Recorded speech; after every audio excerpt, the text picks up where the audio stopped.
Okay, we want to graph another polynomial. This one's not factored like the last one. That's okay. It doesn't make it really any harder. It's lead coefficient we can see here, so hopefully you can picture the end behavior, what's going on. But one thing I want you to think about with these is, gosh, you can go graph them on your calculator anyway, right? So it's kind of silly to me, honestly, to ask you to sketch a graph, but the college keeps doing it, so I'll keep doing it as well. I want to make sure we're prepared. So let's go just put this in our calculator and see what happens. So I've already typed it in, x cubed plus 3x squared minus 9x minus 27. Let's graph it. And this will give us an idea what we're up against, right? So it looks like it probably just touches here and turns, goes down off the screen, and then it shoots up.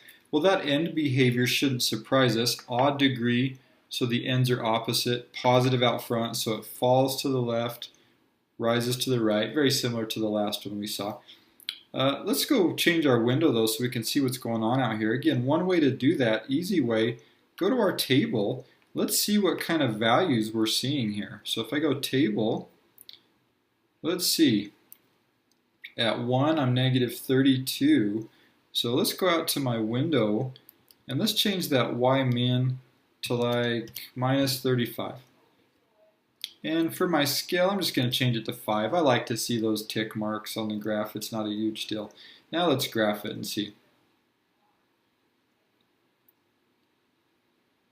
Yeah, that's a little better. We can see what we need to see. Going down, we've got 2 turns there. Hey, we've got what we need to work with.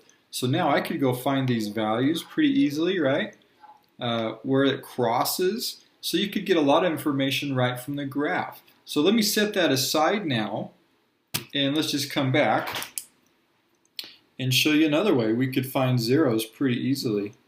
So this one will factor, and we're going to get in here in the near future solving polynomials. Excuse me. And so we're going to do a lot of this. So let's review something from Algebra 2. I can factor this by parts or by grouping. So this first little group, I can pull an x squared out.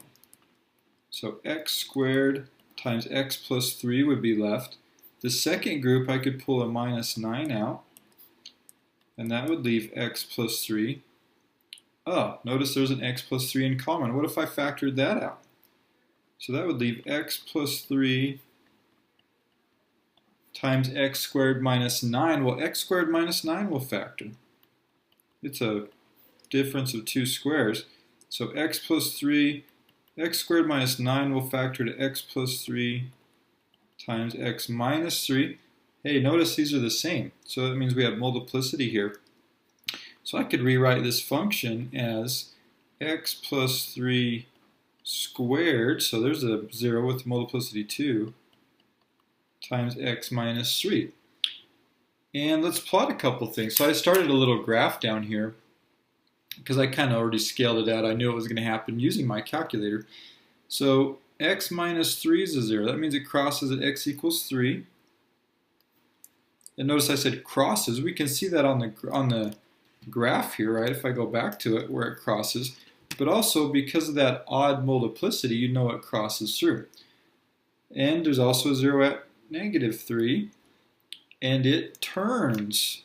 Notice it does not cross. The even multiplicity helps us with that. Get on the graph. That's what it looks like, isn't it? Well, let's go get a few more values. Let's fill in here on my graph. Let me use my calculator here to help us. So first of all, let's go get this negative value down here. And so let's go second calc, and we're going to do a minimum. Left bound, right bound, just go somewhere over there, and guess in between. And it's at 1, negative 32. So there's a min.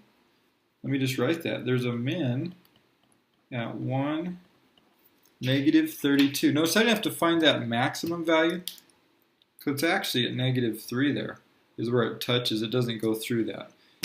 So let's plot that. 1, negative 32. So that's like somewhere down here. So I know I come up and I turn and I go through. But let's plot a few points, maybe to help us do that. In fact, let me just come over here to the side a little, put my calculator on the screen, maybe we can see both. And so let's just get some values. What if I just start left to right? So 1, 2, 3. What if I go like -4? Oops, let's go to my trace menu. -4. Then any x values I put in, it'll tell me the y value. That's -7. So it's about right in there, just kind of estimating. Let's do -5. Let's go one to the left. It's -32, so it's out there quite a ways. Move my calculator just a touch. So it's like down here, pretty steep. And let's go -2. It's like -5 there. -1 is -16. Again, I'm just getting some values so I can kind of paint a picture, right? Connect the dots, if you will. How about 0? Well, that's easy. If you just put zeros in back in your original, right? That's a y-intercept. X's go away, you get -27. So that makes sense. Okay, let's come back over here where we can see this. So 0 is -27, so it's like down here. And we've already got 1. Let's put 2. That's -25. 3 is up here. How about +4? It's 49. It's way off. So what if I go like 3.5? Just so I get another one. It's like 21. So right in between, it's like in here somewhere. All right. Now let's just connect the dots. Again, polynomials are nice and smooth, so they're not jagged. So I'm going to just try to connect these smoothly. At those endpoints we found, I'll just go ahead and do my arrows. Sometimes I'll get students who will go through here and they'll like do some crazy line going crooked or crazy straight up vertical, and that's not very accurate. We want to do it as accurately as we can. Notice that didn't take me very long. Found a few key points. Use your calculator to help guide you, and we made a nice little sketch of a polynomial. Not too bad, I hope.